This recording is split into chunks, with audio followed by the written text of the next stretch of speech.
I will open public comment, and Dan wanted to start off. Get my mic next to me here.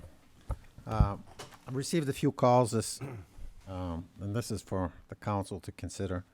A few calls this weekend about House Bill 99. House Bill 99 involves tax credits to our disabled veterans. So I researched this a little bit, and we had Article 34, which was a property tax exemption 100% for permanent and totally disabled veterans, on the ballot recently, this past year. Just so you're aware, 2,186 people voted for that, and only 1,379 against it. So people were in support of this. And currently the town gives the $4,000 credit, and under House Bill 99, it ups it to $5,000 for another 1,000.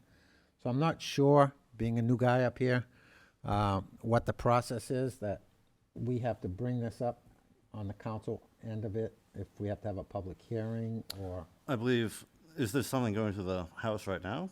no, it's already passed. And the Has gov- it passed the Senate? Yes, Yep, passed it's signed Then by I the think governor. we'll then also have to wait for the governor to sign off it And or sign. veto it, and right? signed. She has signed it? Yeah, yeah. When So- did that get signed? Yeah. So I'm just bringing it up so we can get ahead of it a little bit. Of course. So we're not, So we'll put it on the, We'll have to put it on the we'll agenda. put it on the item. agenda and have public yeah. open. I don't know, Ted, if we have to have a public hearing on it, Yep. or what do we do, so. We'll have a public hearing because we have to accept it as a council. We Yeah. don't have to accept, we can have 4,000 out, we don't have to accept the 5,000, so we'd have a public hearing to accept the 5,000. Okay. So that's what I wanted to bring up. Okay. I just thought it was, Thank you for the update, Dan. Yeah. okay, thank you. My name is Maura Ryan. I live at 2 Snowberry Hollow. I'm here to urge you to pass the 5K tax credit for disabled veterans. In doing research on this bill and having worked on this bill for the past, 2-3 years, the state of New Hampshire has the worst disabled veterans tax benefit in the country. And the people who are permanently and totally disabled make about 1.5 times the poverty level, which is nationally. Support for 100% tax exemption for disabled veterans has 92% favorability nationwide, and it will help our veterans. We just had a case with a veteran who was like 2 years behind taxes and couldn't afford to keep up and could not go out and get another job because of age restrictions. So this is something designed to help veterans who are permanently and totally disabled. So I do urge you to pass it. It was signed by the governor on Friday and is scheduled to go into effect in 60 days from last Friday. If you have any questions, I'm happy to take any questions, but I do know quite a bit about this, so happy to answer. Thank you. I hope you come to the next meeting to be able to, when the people come to have public comment, can ask questions, and you might be a good resource for all of us at that point.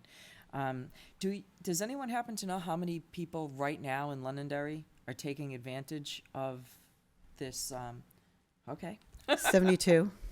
How many? 72. 72. Thank you. So we'll increase it by 71K, but it's possible it will be less. The max will be 71K. Okay. Thank you. Dennis Martin, 182 Pillsbury Road, Londonderry, New Hampshire. I'm in here for the support of the Bill 99B, obviously. I know what it's like to be homeless. I was a homeless veteran. Some of you know the story, some of you don't. In the time I've lived in Londonderry, the home I live in now, especially in the last few years, even though I get the tax break, my tax value of the house, the taxes I'm paying has gone up over $1,000. So getting that $5,000 a year would be a big help. It really certainly will, you know. And if it's been passed, and if, like Dan says, if over 2,000 people, is that what you said, voted for it? Correct. That's over 50% of the vote, right? So that goes to show you that people in this town support veterans, which I know they do, because you folks know I run the Blues Festival and what I do for veterans. So, you know, So I hope when we do this public meeting, we get support, and this bill passes up to $5,000, so we can get this taken care of and kind of put it to bed, so. So my understanding, Dennis, is that we have a public hearing, we come out and we vote on it, and then after 60 days, it can be enacted. So right around July 16th is when it becomes effective. I wonder if, since it becomes active as state law after 60 days when the governor signs it, we might not be able to have a public hearing until after that time. I will look into it. Yeah, so I will find if out. we can have I will staff find look out if we into can what the parameters have the and what meeting details- before, or if we have to wait till after the 16th. But either way, we will have a meeting, Dennis. Okay, all right, good. I Just want to make sure we're Thank you. following the state law Yeah. on how to pass it correctly. We will definitely have a meeting. You know, again, keep in mind, the people of this town are okay with this being passed. Yeah. Of course, I just want to make what sure I'm we're saying? following the right state laws to make sure we're passing it correctly with timing. Okay, because it's, you know, it's a big help to, Oh, you know. certainly. You know, I'm a veteran, as you all know that. Mara's a veteran, and she's worked very hard on this bill in the last few years. So it's important that we really take, you know, people say, oh, I think we should take care of our veterans. And I hear that all the time. Well, this will show how much we're gonna take care of the veterans in this town. So, Thank you, thanks. Dennis. Appreciate it.